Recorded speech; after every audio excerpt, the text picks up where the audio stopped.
जय हिंद दोस्तों, let's study 41 में आप लोगों का स्वागत है। मैं हूं घनश्याम यादव। दोस्तों, मेरे द्वारा आप लोगों को ऑल कंपटीशन से संबंधित प्रश्नों को हल कराया जा रहा है और दोस्तों इसमें सबसे पहले मेरे द्वारा आप लोगों को भारत के प्राचीन इतिहास के बारे में पढ़ाया जा रहा है। दोस्तों, भारत के प्राचीन इतिहास को पढ़ाने के बाद मध्यकालीन भारत के बारे में पढ़ाएंगे, उसके बाद आधुनिक भारत के बारे में पढ़ाएंगे। लेकिन अभी जो हम लोग का क्लास चल रहा है वो चल रहा है भारत के प्राचीन इतिहास के बारे में। और दोस्तों, आज हम लोग का चैप्टर होगा मौर्यकालीन प्रशासन यानी केंद्रीय प्रशासन।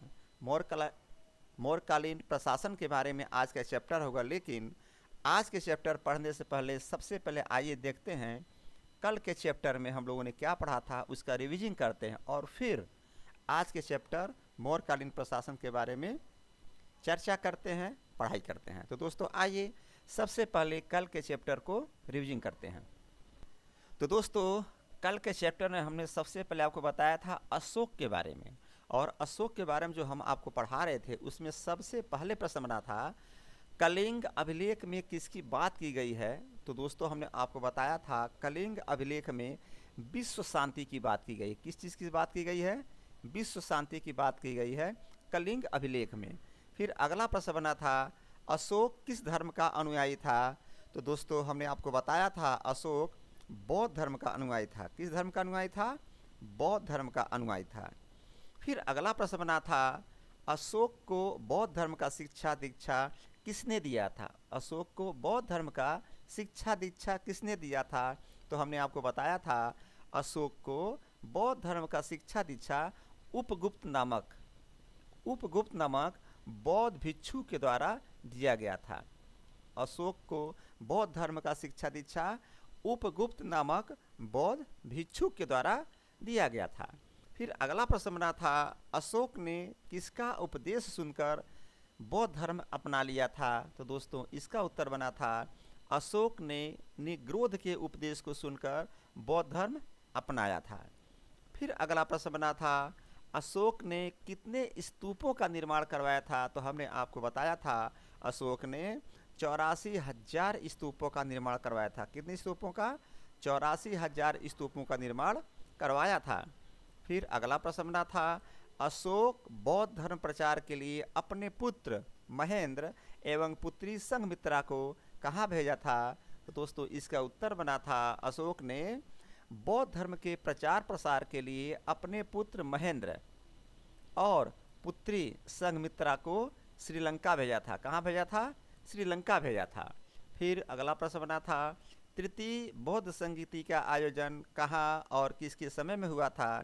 तो इसका उत्तर बना था तृतीय बौद्ध संगीति का आयोजन पाटलिपुत्र में। कहाँ पे? पाटलिपुत्र में अशोक के समय में हुआ था।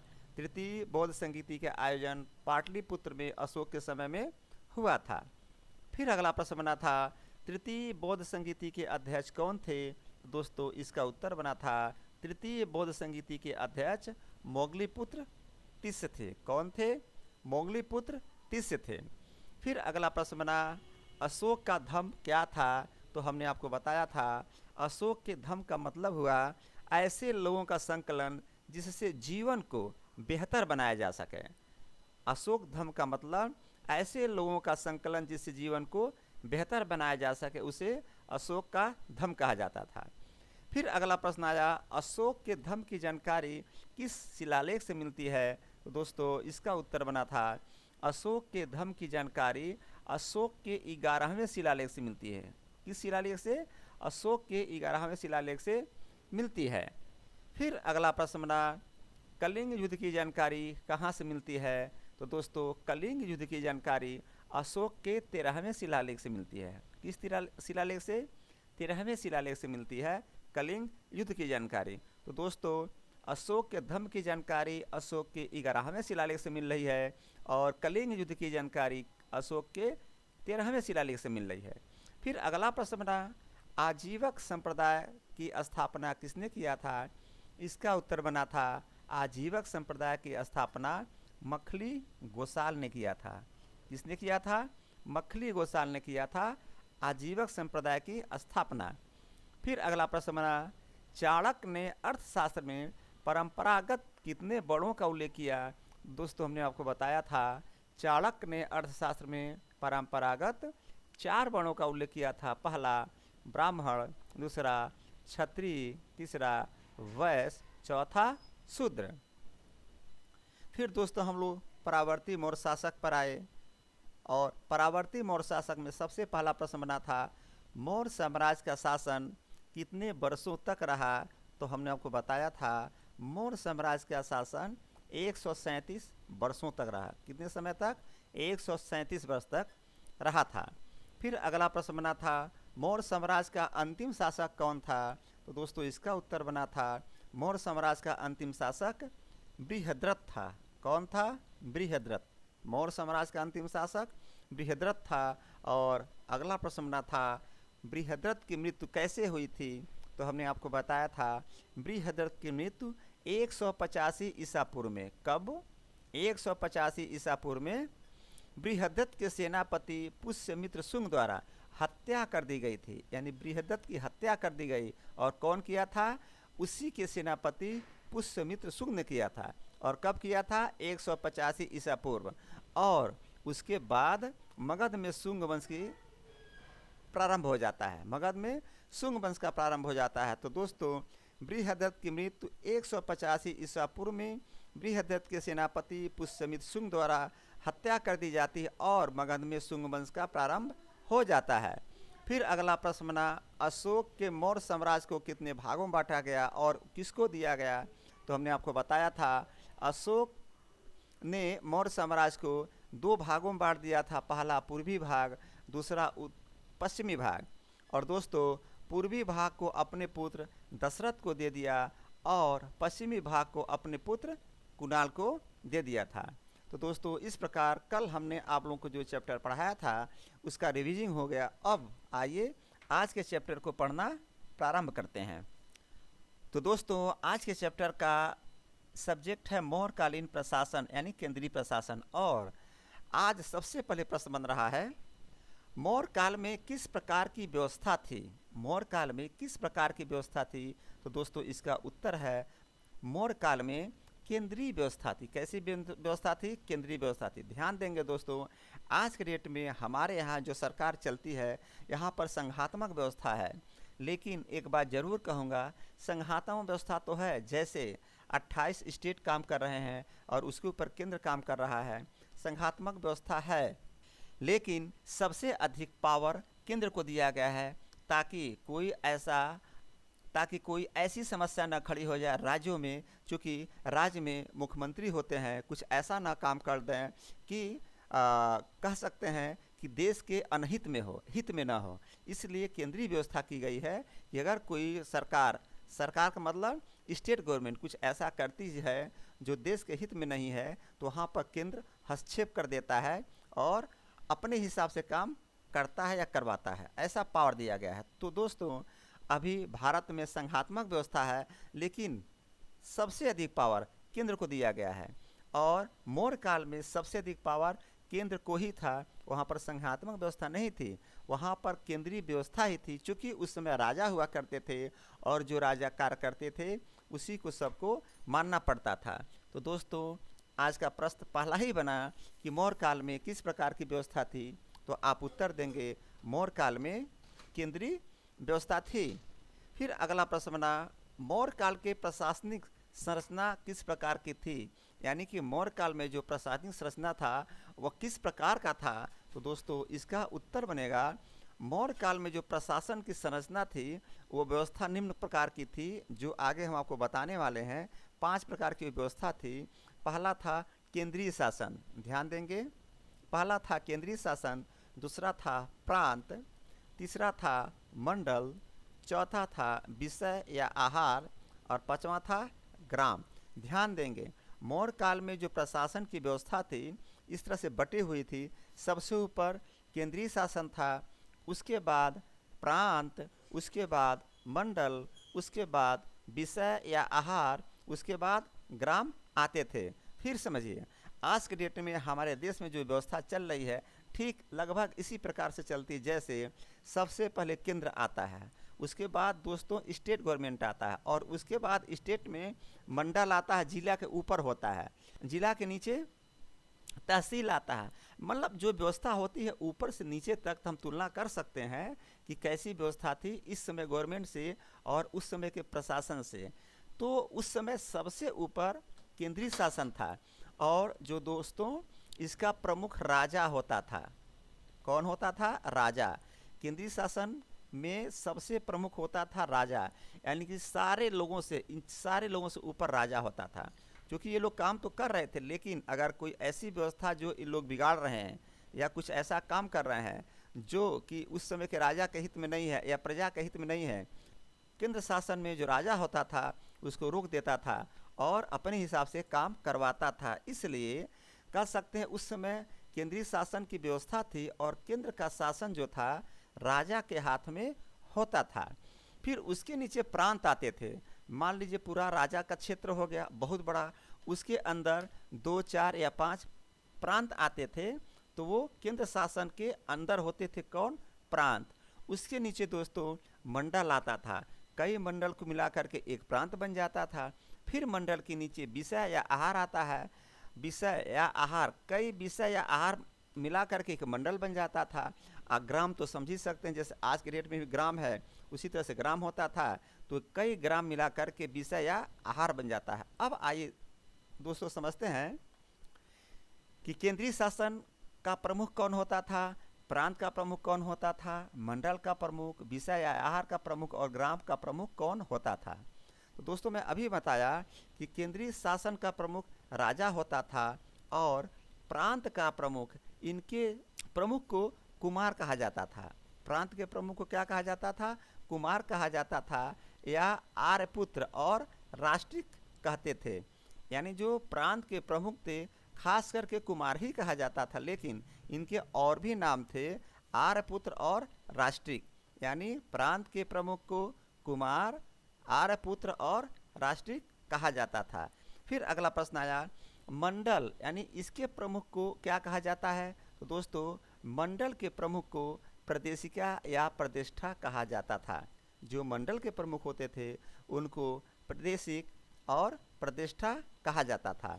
फिर अगला प्रश्न आया विषय या आहार, इनके प्रमुख को आहारपति या विषयपति कहा जाता था। विषय या आहार जो होते थे इनके प्रमुख को आहारपति या विषयपति कहते थे, और ग्राम के प्रमुख को ग्रामीण कहते थे। ग्राम के जो प्रमुख होते थे उनको क्या कहते थे? ग्रामीण। जैसे अभी प्रेजेंट टाइम में अपने अगर कोई ग्राम का प्रमुख होता है उसे कहते हैं प्रधान, कहते हैं प्रधान। तो ठीक उस समय जो ग्राम का प्रमुख होता था उसे कहते थे ग्रामीण। तो दोस्तों मौर्य काल में प्रशासन को 5 भागों में बांटा गया, केंद्रीय शासन, उसके बाद प्रांत, उसके बाद मंडल, उसके बाद विषय या आहार, उसके बाद ग्राम। केंद्रीय शासन का जो हेड होता था उसको राजा कहा जाता था, प्रांत का जो मुखिया होता था उसे कुमार, आर्यवत या राष्ट्रीय कहते थे, मंडल का जो मुखिया होता था उसे प्रादेशिक या प्रतिष्ठा कहते थे, विषय या आहार का जो प्रमुख होता था उसे आहारपति या विषयपति कहते थे, और दोस्तों ग्राम के प्रमुख को ग्रामीण कहते थे। अब अगले प्रश्न पर आते हैं, राजा के कितने मुख्य मंत्री होते थे? ध्यान देंगे, राजा के कितने मुख्य मंत्री होते थे, जो प्रमुख मंत्री होते हैं? तो दोस्तों राजा के 3 मुख्य मंत्री होते थे, जो पहला है पुरोहित, दूसरा है युवराज और तीसरा है सेनापति। ध्यान देंगे, पहला पुरोहित, दूसरा युवराज, तीसरा सेनापति। प्रश्न आएगा राजा के कितने मुख्य मंत्री होते थे? तो आप उत्तर देंगे राजा के 3 मुख्य मंत्री होते थे, पहले पुरोहित, दूसरा युवराज और तीसरा सेनापति। और फिर मैं आपको समझाऊं, आज के डेट में जैसे हमारे यहाँ केंद्र सरकार है या स्टेट गवर्नमेंट है तो उसमें भी बहुत सारे मुख्यमंत्री होते हैं, उसी तरह से यहाँ पर भी 3 मुख्यमंत्री हो रहे हैं, पहला पुरोहित, दूसरा युवराज, तीसरा सेनापति। पुरोहित, युवराज, सेनापति। सप्तांग सिद्धांत का संबंध किससे है? तो दोस्तों इसका उत्तर है सप्तांग सिद्धांत का संबंध कौटिल्य से है। सप्तांग सिद्धांत का संबंध किससे है? तो दोस्तों कौटिल्य से है। फिर अगला प्रश्न है, कौटिल्य के सप्तांग सिद्धांत के कितने अंग थे, उनके नाम बताइए। कौटिल्य के द्वारा जो सप्तांग सिद्धांत दिया गया था, तो दोस्तों उसके कितने अंग हैं उनके नाम के बारे में पूछा जा रहा है। तो दोस्तों आप उत्तर देंगे कौटिल्य के द्वारा जो सप्तांग सिद्धांत बनाया गया था वो 7 प्रकार के थे। पहला राजा हुआ करता था, दूसरा आमात हुआ करता था, तीसरा जनपद हुआ करता था, चौथा दुर्ग हुआ करता था, पांचवा कोष हुआ करता था, छठा सेना या दंड होता था और सातवां मित्र हुआ करता था। तो दोस्तों प्रश्न आया सप्तांग सिद्धांत का संबंध किससे है, तो उत्तर लिखेंगे सप्तांग सिद्धांत का संबंध कौटिल्य से है।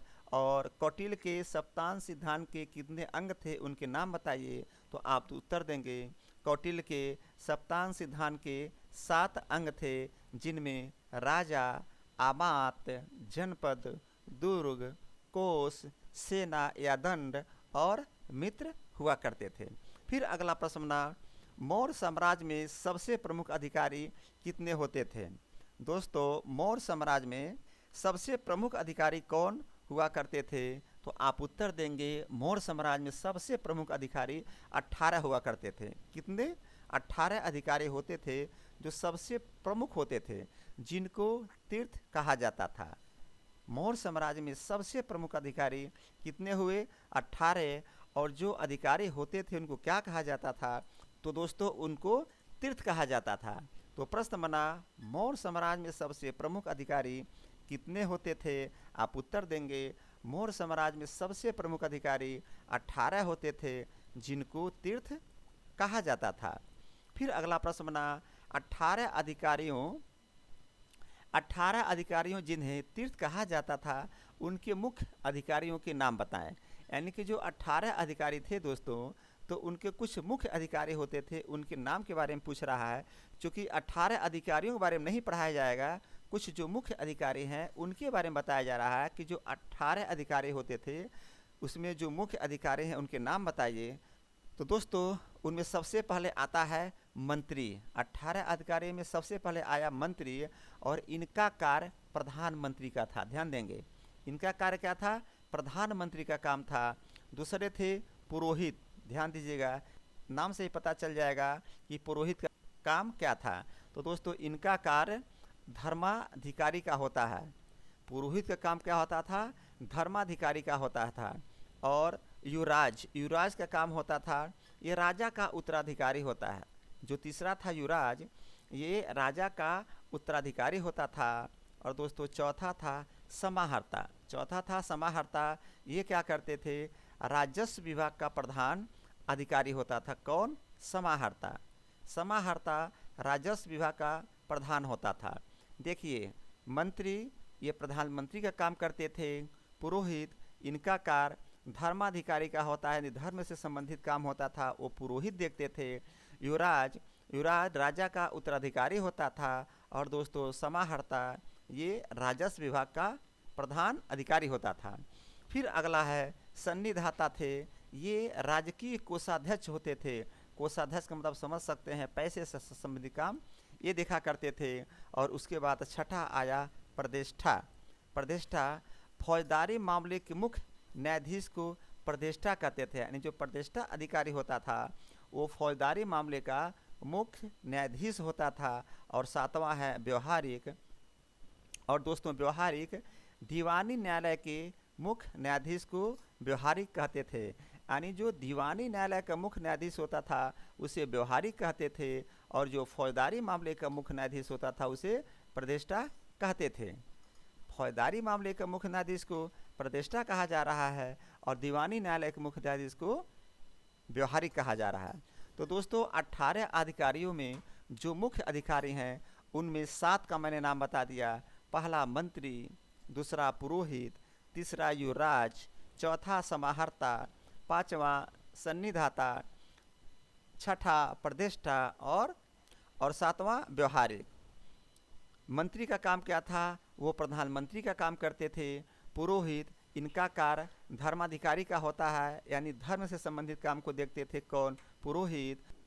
युवराज राजा का उत्तराधिकारी होता था। और समाहर्ता दोस्तों ये राजस्व विभाग का प्रधान अधिकारी होता था। और सन्निधाता ये राजकीय कोषाध्यक्ष होते थे और प्रदेष्टा फौजदारी मामलों को देखते थे। यानी प्रदेष्टा फौजदारी मामले के मुख्य न्यायाधीश होते थे और व्यवहारिक दीवानी न्यायालय के मुख्य न्यायाधीश होते थे। फिर अगला प्रश्न आया दोस्तों, मौर्य साम्राज्य के अध्यक्ष की संख्या कितनी होती थी और यह किसके अधीन कार्य करते थे? ध्यान देंगे, प्रश्न आ रहा है मौर्य साम्राज्य के अध्यक्ष की संख्या कितनी होती थी और ये किसके अधीन काम करते थे? तो दोस्तों उत्तर देंगे, मौर्य साम्राज्य के अध्यक्ष की संख्या 27 होती थी और ये तीर्थ के अधीन काम करते थे। तीर्थ अभी हमने आपको बताया कि मौर्य साम्राज्य में सबसे प्रमुख अधिकारी 18 होते थे जिन्हें तीर्थ कहा जाता था। और यहाँ पर जो दोस्तों कि मौर्य साम्राज्य के अध्यक्ष की संख्या कितनी होती थी और ये किसके अधीन काम करते थे? तो उत्तर बना मौर्य साम्राज्य के अध्यक्ष की संख्या 27 होती थी और ये तीर्थ के अधीन कार्य करते थे। फिर अगला प्रश्न आया, कौटिल्य के अर्थशास्त्र के अनुसार 27 अध्यक्ष में मुख्य अध्यक्ष एवं उनके काम बताइए। जैसे मैंने अभी तीर्थ के बारे में बताया कि 18 जो तीर्थ हुआ करते थे उनमें मुख्य तीर्थ कौन है और उनका काम क्या था, उसी तरह से प्रश्न यहाँ भी पूछा जा रहा है कि कौटिल्य के अर्थशास्त्र के अनुसार 27 अध्यक्ष होते थे, उनमें से मुख्य अध्यक्ष एवं उनके कार्य बताइए। तो दोस्तों इसका उत्तर बनेगा, कौटिल्य के अर्थशास्त्र के अनुसार जो मुख्य अध्यक्ष होते थे वो 5 प्रकार के थे। पहला सीता अध्यक्ष, दूसरा शुल्क अध्यक्ष, तीसरा लक्षणा अध्यक्ष, चौथा नव्या अध्यक्ष और पांचवा मुद्रा अध्यक्ष। यानी कौटिल्य के अर्थशास्त्र के अनुसार जो मुख्य अध्यक्ष थे वो 5 प्रकार के थे। सीता अध्यक्ष, शुल्क अध्यक्ष, लक्षणा अध्यक्ष, नव्या अध्यक्ष और मुद्रा अध्यक्ष। अब आइए दोस्तों देखते हैं कि इन लोगों का काम क्या था। तो सीता अध्यक्ष का जो काम था दोस्तों, ये कृषि विभाग का कार्य देखते थे। सीता अध्यक्ष कृषि विभाग का काम देखते थे, यानी कृषि विभाग से संबंधित जो भी बातें आती वो कौन देखता था? वो सीता अध्यक्ष देखता था। और शुल्क अध्यक्ष ये व्यापारिक कर के प्रधान थे, यानी व्यापार जो होता था उसमें कर जो लिया जाता था उसके प्रधान थे। कौन? शुल्क अध्यक्ष, नाम ही शुल्क लेना, यानी ये व्यापारिक कर के प्रधान थे। यानी उस समय जो व्यापार किया जाता था और वो कर जो लिया जाता था उसके प्रधान कौन थे? शुल्क अध्यक्ष थे। फिर तीसरा आया लक्षणा अध्यक्ष, ये मुद्रा विभाग देखते थे। ये क्या देखते थे? मुद्रा विभाग देखते थे। और नव्या अध्यक्ष ये जहाज विभाग देखते थे और मुद्रा अध्यक्ष पासपोर्ट विभाग देखते थे। ध्यान देंगे, आप लोग यहाँ पर कंफ्यूज हो जाएंगे कि यहाँ पर लिखा गया मुद्रा अध्यक्ष, तो आप समझेंगे कि मुद्रा अध्यक्ष है तो भैया यहाँ पर ये देखेगा, मुद्रा से संबंधित काम देखेगा। लेकिन ऐसा नहीं है, मुद्रा अध्यक्ष ये पासपोर्ट विभाग देखता था। पासपोर्ट विभाग से जो भी संबंधित काम होता था वो देखता था। कौन? मुद्रा अध्यक्ष। तो दोस्तों इस प्रकार से कौटिल्य के अर्थशास्त्र के अनुसार मुख्य अध्यक्ष जो 27 अध्यक्ष पूरे थे उसमें से मुख्य अध्यक्ष 5 हैं। जो सबसे पहले हैं सीता अध्यक्ष, ये कृषि विभाग का कार्य देखते थे। दूसरा शुल्क अध्यक्ष, ये व्यापारिक कर के प्रधान थे। तीसरा लक्षणा अध्यक्ष, ये मुद्रा विभाग देखते थे। चौथा नव्या अध्यक्ष, ये जहाज विभाग देखते थे। और दोस्तों लास्ट में है मुद्रा अध्यक्ष, ये पासपोर्ट विभाग का काम देखते थे। फिर अगला है दोस्तों प्रांतीय प्रशासन, मौर्यकालीन प्रांतीय प्रशासन। तो दोस्तों अभी हम लोग देख रहे थे केंद्रीय प्रशासन के बारे में, लेकिन अब आइए हम देखते हैं प्रशासन के बारे में जो कि प्रांतीय प्रशासन है। इसमें क्या हम लोग को पढ़ने को मिल रहा है और प्रांतीय प्रशासन में क्या होता था, कैसे वहाँ का शासन चलता था प्रांतों का। तो दोस्तों इसमें सबसे पहला प्रश्न बना, मौर्य साम्राज्य कितने प्रांतों में बटा हुआ था और इनको क्या कहा जाता था। तो चूँकि प्रांत की बात हो रही है तो दोस्तों प्रश्न बना, मौर्य साम्राज्य कितने प्रांतों में बटा हुआ था और उनको क्या कहा जाता था। तो आप उत्तर देंगे, मौर्य साम्राज्य 5 प्रांतों में बटा हुआ था। कितने प्रांतों में? 5 प्रांतों में बटा हुआ था। और हर प्रांतों के प्रमुख को कुमार कहा जाता था। जो हर प्रांत के प्रमुख थे दोस्तों उन्हें कुमार कहा जाता था। और ये राजा के परिवार से ये होते थे। मैंने ऊपर भी बताया था कुमार किसके परिवार से होते थे? राजा के परिवार के होते थे। यानी मौर्य साम्राज्य को कितने प्रांतों में बांटा गया? तो दोस्तों मौर्य साम्राज्य को 5 प्रांतों में बांटा गया और हर प्रांतों के प्रमुख होते थे जिन्हें कुमार कहा जाता था, और ये जो कुमार होते थे ये राजा के परिवार से ही होते थे। फिर अगला प्रश्न बना, इन पांचों प्रांतों के नाम और उनकी राजधानी बता दीजिए। तो ध्यान देंगे दोस्तों, जो पांचों प्रांत थे मौर्य साम्राज्य के, तो यहाँ पर प्रश्न आ रहा है कि जो पांचों प्रांत है उनका नाम बताइए और पांचों प्रांत का राजधानी बता दीजिए। तो दोस्तों इसका उत्तर होगा, पहला प्रांत था उत्तरापथ, पहला प्रांत उत्तरापथ था, दूसरा था दक्षिणापथ। ध्यान देंगे, उत्तर दक्षिण याद करने में आसानी होगा। पहला प्रांत था उत्तरापथ, दूसरा प्रांत था दक्षिणापथ, तीसरा था अवंती राष्ट्र, तीसरा प्रांत अवंती राष्ट्र, और चौथा था प्राची। तीसरा था अवंती राष्ट्र, चौथा था प्राची, और पांचवा था कलिंग। तो इस प्रकार से पहला उत्तरापथ, दूसरा दक्षिणापथ, तीसरा अवंती राष्ट्र, चौथा प्राची और पांचवा कलिंग, ये 5 प्रकार के प्रांत हो गए। अब आइए दोस्तों देखते हैं कि इन प्रांतों की राजधानियाँ क्या हुआ करती थी। तो दोस्तों उत्तरापथ की राजधानी तक्षशिला हुआ करता था, उत्तरापथ की राजधानी तक्षशिला हुआ करता था। दक्षिणापथ की राजधानी सुबुड़गिरी हुआ करता था। क्या होता था? सुबुड़गिरी। उत्तरापथ की राजधानी तक्षशिला हुआ करता था, दक्षिणापथ की राजधानी सुबुड़गिरी हुआ करता था, और अवंती राष्ट्र की राजधानी उज्जैनी हुआ करता था, और प्राची की राजधानी पाटलिपुत्र। दोस्तों प्राची की राजधानी पाटलिपुत्र हुआ करता था, और कलिंग की राजधानी तोसली। कहाँ पर था? तोसली था। इस प्रकार उत्तरापथ की राजधानी तक्षशिला, दक्षिणापथ की राजधानी सुबुड़गिरी, अवंती राष्ट्र की राजधानी उज्जैनी, प्राची यानी पूर्वी प्रदेश की राजधानी, प्राची की राजधानी पाटलिपुत्र, और कलिंग की राजधानी तोसली थी। तो दोस्तों प्रश्न आएगा कि पांचों प्रांत के नाम बताइए और उनकी राजधानी। तो आप उत्तर देंगे, पांचों प्रांत के नाम में उत्तरापथ राजधानी तक्षशिला, दक्षिणापथ राजधानी सुबुड़गिरी, अवंती राष्ट्र राजधानी उज्जैनी, प्राची यानी पूर्वी प्रदेश की राजधानी पाटलिपुत्र, और कलिंग की राजधानी तोसली हुआ करती थी। चलिए आगे बढ़ते हैं, अगले प्रश्न पर आते हैं। मेगास्थनीज के अनुसार पाटलिपुत्र का प्रशासन कितने समितियां चलाती थी? मेगास्थनीज के अनुसार पाटलिपुत्र का प्रशासन कितनी समितियां चलाती थी? तो दोस्तों इसका उत्तर है, मेगास्थनीज के अनुसार पाटलिपुत्र का प्रशासन 6 समितियां चलाती थी। कितनी समितियां चलाती थी? 6 समितियां चलाती थी। अब दोस्तों आइए गुप्तचर के बारे में पढ़ते हैं। तो दोस्तों समझ सकते हैं आज भी हर देश में गुप्तचर होते हैं, हर देश में गुप्तचर होते हैं, पहले भी गुप्तचर हुआ करते थे। तो देखते हैं कि मौर्य समाज के गुप्तचर के बारे में किसमें क्या हम लोग को पढ़ने को मिलता है, क्या समझने को मिलता है और क्या जानकारी मिलती है। तो दोस्तों आइए पढ़ते हैं मौर्य साम्राज्य के गुप्तचर के बारे में। तो दोस्तों इसमें सबसे पहले प्रश्न बना, गुप्तचर को क्या कहा जाता था? ध्यान दीजिएगा, गुप्तचर को क्या कहा जाता था? इसका उत्तर है, गुप्तचर को गूढ़ पुरुष कहा जाता था। क्या कहा जाता था? गूढ़ पुरुष। प्रश्न आएगा, गुप्तचर को क्या कहा जाता था? आप उत्तर देंगे, गुप्तचर को गूढ़ पुरुष कहा जाता था। फिर अगला प्रश्न है, गुप्तचर कितने प्रकार के होते थे? तो दोस्तों गुप्तचर 2 प्रकार के होते थे। ध्यान देंगे, गुप्तचर को क्या कहा गया? तो दोस्तों गुप्तचर को गूढ़ पुरुष कहा जाता था। और गुप्तचर कितने प्रकार के हो रहे हैं? तो दोस्तों गुप्तचर 2 प्रकार के हो रहे हैं। पहला, ऐसे गुप्तचर जो एक जगह रहकर कार्य करते थे। ध्यान दीजिएगा, ऐसे गुप्तचर जो एक जगह रहकर काम करते थे उनको क्या कहते थे? संस्था कहा जाता था।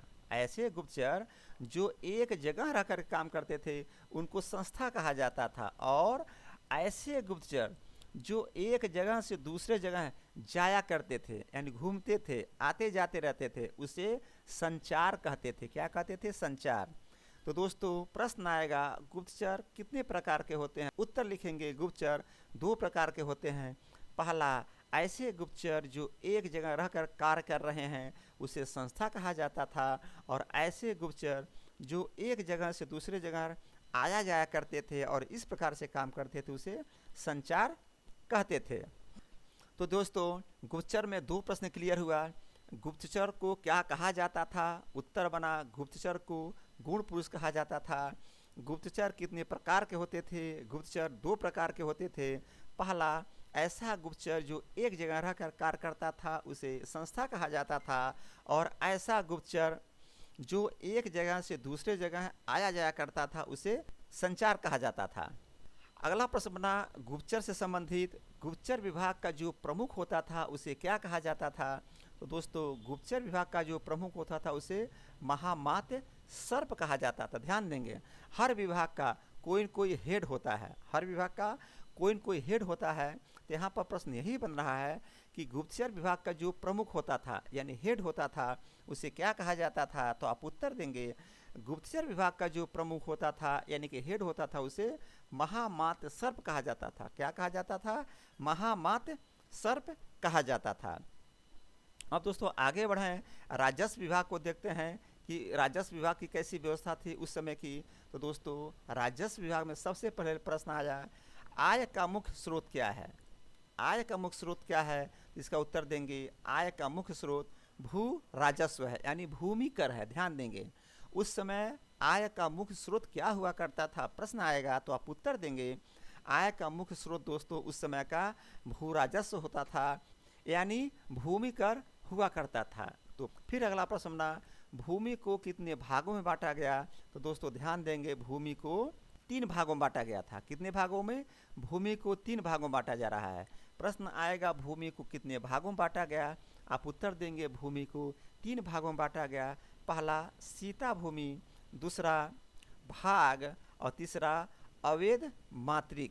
ध्यान देंगे पहला सीता भूमि, दूसरा भाग, तीसरा अवैध मातृक। अब आइए दोस्तों देखते हैं कि सीता भूमि किसे कहते हैं, भाग को क्या कहते हैं और अवैध मातृक को क्या कहते हैं। तो दोस्तों भूमि को 3 भागों में बांटा जा रहा है। पहला सीता भूमि, और सीता भूमि सरकारी भूमि होती थी। ध्यान देंगे सीता भूमि ऐसे भूमि को कहा जाता था जो कि सरकारी भूमि होती थी, और भाग किसे कहा जाता था? ये निजी भूमि को कहा जाता था। किसको? निजी भूमि को भाग कहा जाता था। ध्यान दीजिए सीता भूमि को सरकारी भूमि यानी जो सरकारी भूमि होती थी उसे सीता भूमि कहा जाता था, और जो निजी भूमि होती थी, ध्यान देंगे यहाँ पर लिखा हुआ निजी भूमि होती थी उसे भाग कहा जाता था। और दोस्तों ऐसा भूमि जो बिना वर्षा की अच्छी खेती वाली भूमि हो जाती थी, ऐसी भूमि जो बिना वर्षा की अच्छी खेती वहाँ पर होती थी उसे क्या कहते थे? अवैध मातृक भूमि। अवैध मातृक भूमि किसे कहते थे? ऐसे भूमि यानी ये बिना वर्षा की अच्छी खेती वाली भूमि होती थी, जहाँ पर वर्षा भी नहीं होती थी फिर भी वहाँ पर खेती बहुत अच्छी होती थी, उसे क्या कहते हैं? अवैध मातृक भूमि। तो दोस्तों भूमि को 3 भागों में बांटा गया। पहला सीता भूमि, ये सरकारी भूमि होती थी, दूसरा भाग ये निजी भूमि होती थी, और तीसरा अवैध मातृक ये बिना वर्षा वाली अच्छी खेती वाली भूमि होती थी। फिर अगला प्रश्न बना इस समय बिक्री कर कितना था? ध्यान देंगे इस समय बिक्री कर कितना था? तो दोस्तों इस समय बिक्री कर 10% था। ध्यान देंगे बिक्री कर की बात हो गई, तो इस समय बिक्री कर कितना था? तो दोस्तों 10% लगता था। जैसे आजकल बिक्री कर 5%, 10%, 25%, 28% तक हमारे यहाँ है सेल टैक्स लगता है। तो जो बिक्री होता था उस पर कर कितना लगता था?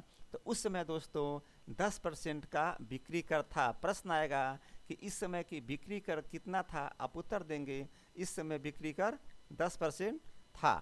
फिर अगला प्रश्न आया भूमि मापने वाले को क्या कहा जाता था? चूँकि भूमि है तो दोस्तों कोई न कोई नापेगा ही इसको, कोई सरकारी अधिकारी होगा चाहे कोई कर्मचारी होगा। उस समय जो कर्मचारी हुआ करते थे जो भूमि को नापते थे उनको क्या कहा जाता था? प्रश्न यही पूछ रहा है कि भूमि नापने वाले को क्या कहा जाता था? तो आप उत्तर देंगे भूमि नापने वाले को राजू कहा जाता था। कितना प्यारा नाम है, राजू। भूमि नापने वाले को क्या कहा जाता था? राजू। भूमि नापने वाले को क्या कहा जाता था? तो दोस्तों उत्तर देंगे भूमि मापने वाले को राजू कहा जाता था। इस समय बिक्री कर कितना लगता था? 10% लगता था, और भूमि मापने वाले को क्या कहा जाता था? उत्तर देंगे भूमि मापने वाले को राजू कहा जाता था। और दोस्तों लास्ट में प्रश्न आया धार्मिक कर को क्या कहते थे? तो दोस्तों इसका उत्तर है धार्मिक कर को बलि कहते थे। क्या कहते थे? बलि कहते थे। तो दोस्तों इस प्रकार हमने आज आपको बताया मौर्य काल में केंद्रीय व्यवस्था थी और मौर्य काल के प्रशासन की व्यवस्था दोस्तों निम्न प्रकार से बांट दिया गया था। पहला था केंद्रीय प्रशासन, इसका प्रमुख राजा होता था। दूसरा था प्रांत, इसके प्रमुख को कुमार, आर्यवर्त और राष्ट्रिक कहते थे। तीसरा था मंडल, इसके प्रमुख को प्रादेशिक या प्रतिष्ठा कहते थे। चौथा था विषय या आहार, इनके प्रमुख को आहारपति या विषयपति कहते थे। और दोस्तों पांचवा था ग्राम, इनके प्रमुख को ग्रामीण कहते थे। और दोस्तों इसके बाद हमने बताया राजा के 3 मुख्य मंत्री होते थे। पहला पुरोहित, दूसरा युवराज और तीसरा सेनापति। फिर हमने आपको बताया था आगे सप्तांग सिद्धांत का संबंध कौटिल्य से था। कौटिल्य के सप्तांग सिद्धांत के 7 अंग थे। पहला राजा, दूसरा आमात, तीसरा जनपद, चौथा दुर्ग, पांचवा कोष, छठा सेना या दंड और सातवां मित्र। और फिर मैंने आपको बताया मौर्य साम्राज्य में सबसे प्रमुख अधिकारी 18 होते थे और इन अधिकारियों को तीर्थ कहा जाता था। इन 18 अधिकारियों को तीर्थ कहा जाता था और इनके कुछ मुख्य कार्य थे। जैसे पहले मंत्री थे, इन मंत्री का काम प्रधानमंत्री का होता था।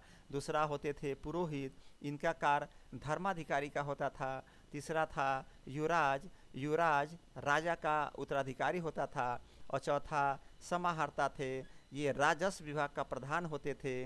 और दोस्तों सन्निधाता थे, ये राजकीय कोषाध्यक्ष होते थे। छठा थे प्रतिष्ठा, ये फौजदारी मामले के मुख्य न्यायाधीश होते थे।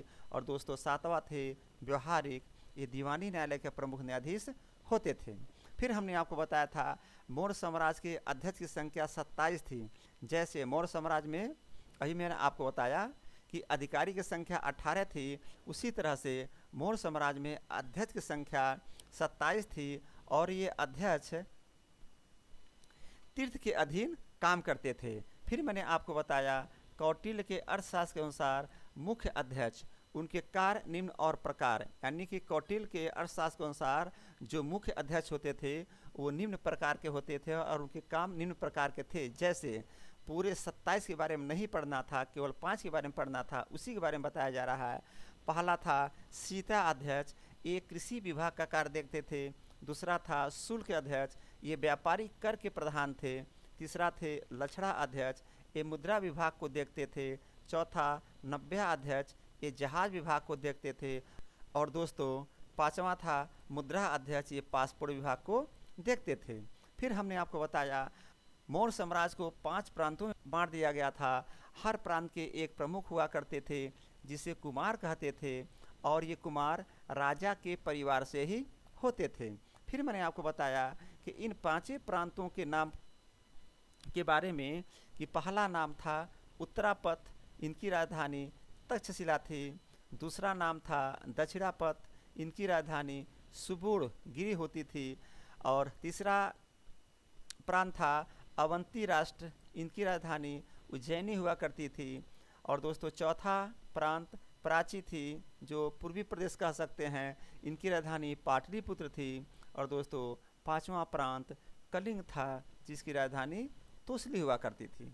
कहाँ? तोसली हुआ करते थे।